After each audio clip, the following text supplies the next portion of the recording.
Okay, if we think about partnership information sharing then, so one of the key ways for yourselves to share that information with us is through our partnership information sharing form.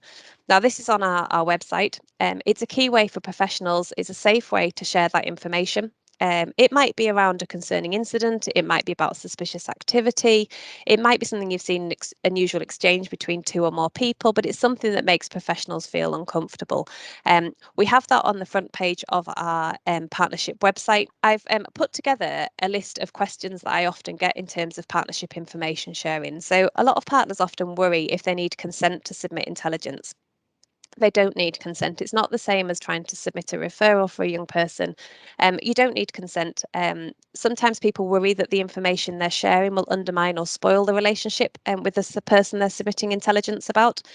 So when the intelligence is sent in to police, it's locked down on their systems. Very few people actually know who submitted that intelligence. And what they try to do is to corroborate that with other little bits of the jigsaw that might help build that picture.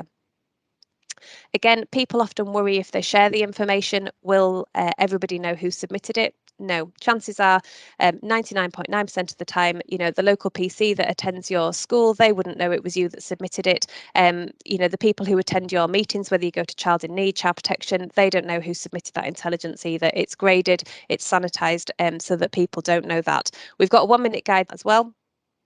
People often think the police already know. I hear that quite a lot. So if you go to a multi-agency meeting, for example, and the police are there and you've shared some intelligence, some partners will come away and think that actually the police know because they were there.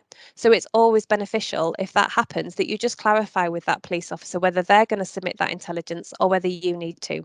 Because what we really need is we just need to have that information.